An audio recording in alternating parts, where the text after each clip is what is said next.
Si quieres acabar con la corrupción, debes estar listo para enviar a la cárcel a tus amigos y familiares.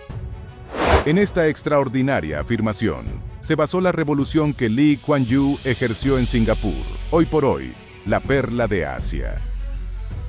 Lleno de rascacielos, jets privados y Rolls-Royce, Singapur es el cuarto país más rico del mundo, apenas superado por Qatar, Luxemburgo y Macao, según el poder adquisitivo de sus habitantes.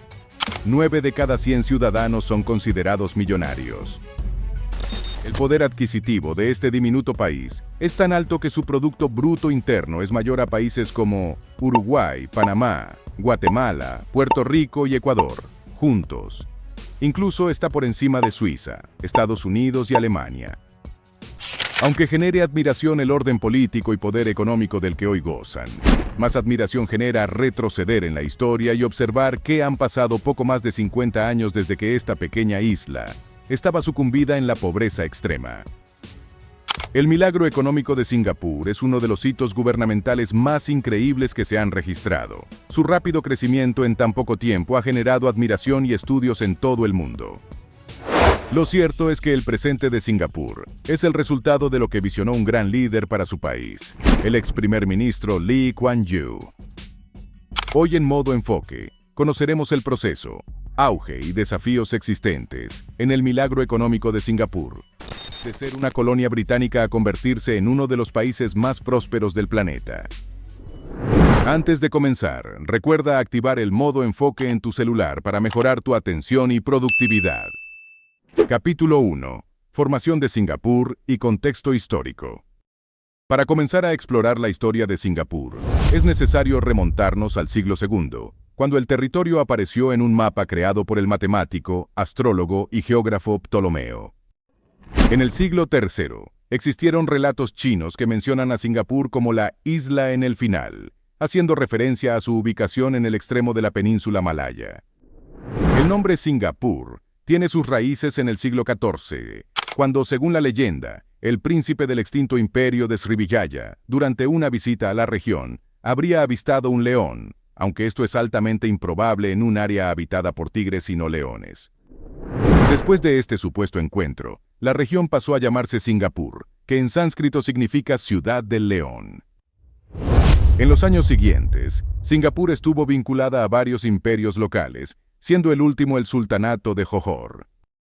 Ante la creciente influencia del imperio holandés en la región, el gobierno británico designó a Sir Stamford Raffles para asegurar las rutas comerciales entre China e India de la Compañía de las Indias Orientales. Raffles vio en Singapur condiciones ideales para establecer un enclave comercial que pudiera contrarrestar la presencia holandesa. Aprovechando disputas internas en el sultanato de Johor, Raffles persuadió al sultán para que permitiera el establecimiento de un enclave comercial en 1819, marcando el inicio del Singapur moderno. El éxito del puerto atrajo a mercaderes de la región, estimulando el crecimiento de la población. En 1823, Singapur quedó bajo jurisdicción británica, respetando las costumbres locales, aunque enfrentó desafíos en el bienestar y las condiciones sanitarias. Con la apertura del Canal de Suez en 1869, Singapur experimentó un nuevo auge comercial y de riqueza. Sin embargo, la Segunda Guerra Mundial interrumpió este crecimiento, ya que la ciudad cayó bajo el dominio japonés desde 1942 hasta 1945, caracterizado por la brutalidad, especialmente contra la población de ascendencia china. Tras la caída del Imperio del Sol Naciente, los británicos recuperaron el control de la región. No obstante, la combinación de una infraestructura destruida, ausencia de empleo, escasez de alimentos, enfermedades, creciente violencia y un sentimiento de desilusión ante la incapacidad británica para proteger la ciudad, desencadenó un fuerte sentimiento anticolonialista y aspiraciones nacionalistas, que crecieron constantemente en los años posteriores.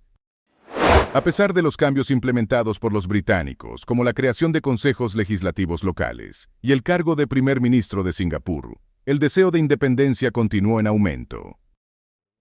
Capítulo 2. Inicio del milagro económico. En 1958, el Parlamento británico aprobó la creación del Estado de Singapur, seguido por elecciones generales. El PAP, Partido de Acción Popular, ganó las primeras elecciones en 1959, y Lee Kuan Yew, un joven abogado formado en Cambridge de 35 años de edad, fue elegido primer ministro, convirtiéndose en el principal artífice de lo que es Singapur hoy en día.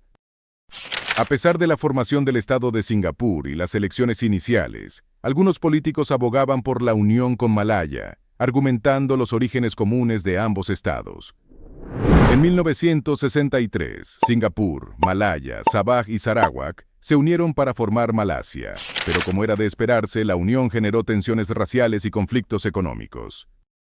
Finalmente, en 1965, Singapur fue expulsada de Malasia, dando lugar a la creación de la República de Singapur, fijando el año de su independencia.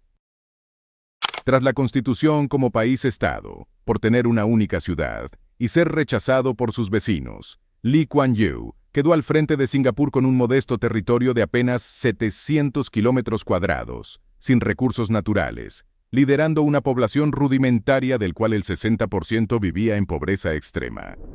Además, uno de los pocos oficios a desempeñar era el de la pesca, pues no tenían territorio para agricultura, incluso dependían de la importación de agua potable. Al principio Lee intentó implementar un modelo económico-social, dando prioridad a la producción local y el consumo de lo nacional, cobrando sumas altas en impuestos a todo producto que venía del extranjero.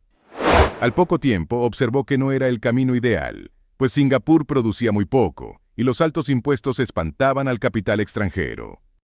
Así que inmediatamente replanteó la estrategia a un estilo económico liberal. Redujo impuestos, atrajo capital extranjero y abrió el mercado para fomentar la libre competencia, utilizando al Estado como un garante de contratos justos y las reglas de juego donde se beneficie la gente que buscaba progresar. Una medida fundamental fue establecer el inglés como el idioma común y obligatorio para todos los singapurenses. Esta decisión redujo las tensiones étnicas y facilitó el hecho de que Singapur se convirtiera en un epicentro mundial para los negocios en Oriente. En transporte, el puerto de Singapur se convirtió en el segundo más grande de todo el mundo. Y por vía aérea, la empresa pública Singapore Airlines ha sido considerada de las empresas públicas con mejor servicio y más rentables que existen. Además, en Singapur está ubicado no uno, sino el considerado, por varios años, mejor aeropuerto que se ha construido hasta ahora. En educación, Singapur ha hecho énfasis en el bilingüismo y la meritocracia. Los alumnos son conscientes que el sistema apoya a todo el que se esfuerza y quiere progresar. Se les enseña también a no depender del apoyo económico del Estado y, por el contrario, se promueve la competitividad. Si bien la educación es pública, es descentralizada, cada centro educativo tiene la libertad de establecer su propio sistema educativo, según la ubicación geográfica y los objetivos que buscan. Y por el lado de los profesores, al igual que los puestos públicos, son funcionarios muy bien valorados con salarios dignos. Este pequeño país no solo es ejemplo en materia económica. A nivel ecológico, Singapur es considerada la ciudad más verde de Asia, así como una de las urbes mejor planificadas en el mundo en términos de integración con el medio ambiente. Desde el ascenso de Lee Kuan Yew al poder, Singapur ha crecido cada año a un promedio sostenido de 7.5%, resaltando como la sociedad con mayor crecimiento económico en la historia. Hoy por hoy, este denso país de más de 5 millones de habitantes con apenas un 1% de desempleo, se ha convertido en un ejemplo social a nivel mundial. Y para llegar a este nivel de desarrollo, la mano dura del líder Lee fue determinante. A tal punto que si las medidas contra la corrupción y leyes drásticas no se hubieran realizado, nada de lo logrado hubiese sido posible. Capítulo 3. Lucha frontal contra el cáncer del Estado, la corrupción.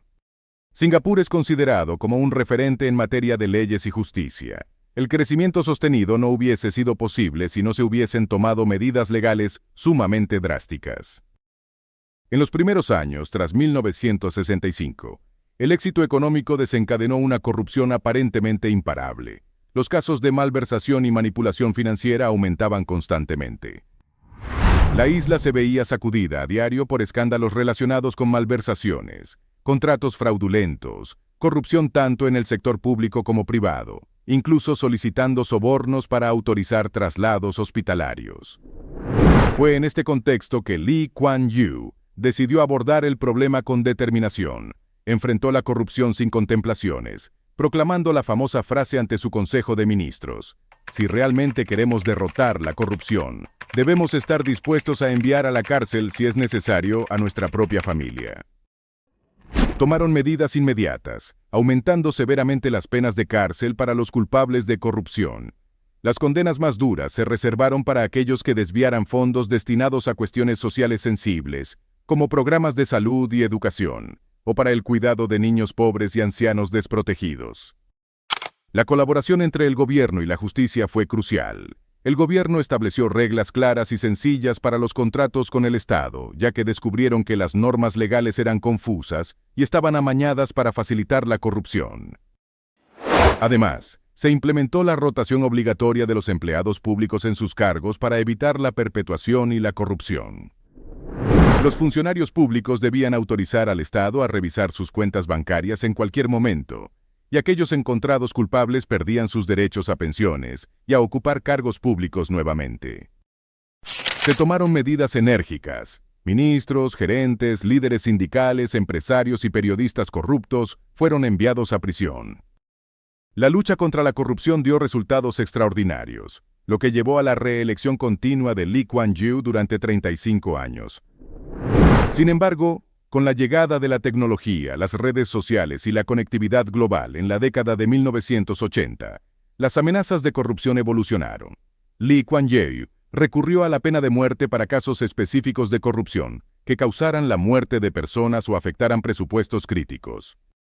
En Singapur, las reglas han sido respetadas en todos los niveles, desde la prohibición de la goma de mascar o volantes públicos que promueven suciedad y desorden, con multas y penas de cárcel, hasta la lucha frontal contra el narcotráfico que se castiga con pena de muerte.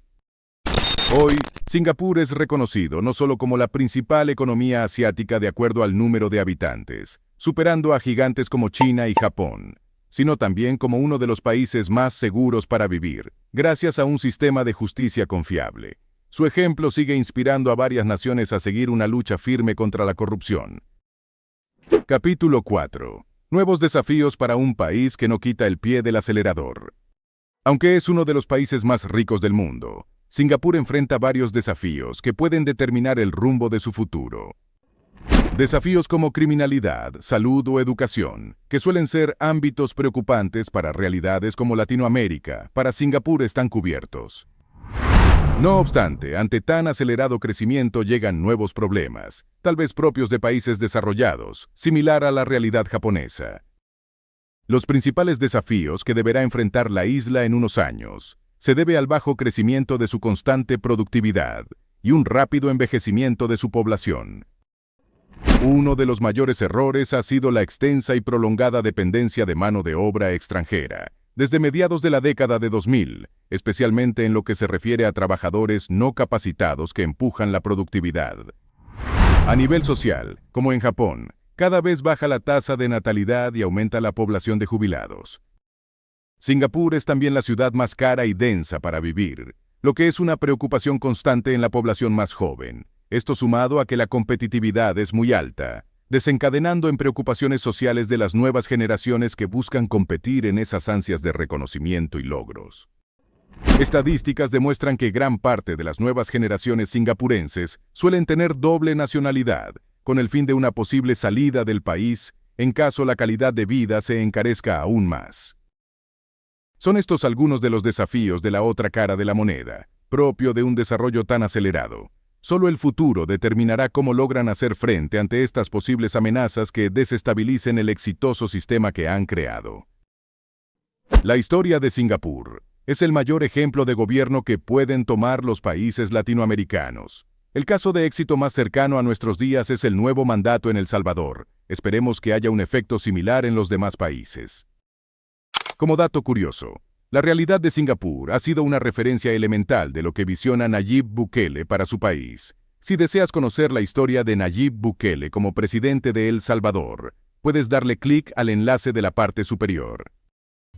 No olvides dejarnos tus comentarios, con las lecciones que aplicarás a tu vida personal, como financiera, así como sugerencias para más contenido. Si te ha interesado conocer la historia de Singapur, te invitamos a suscribirte a nuestro canal y activar la campanita de notificaciones para explorar otros grandes ejemplos de éxito desde una perspectiva empresarial.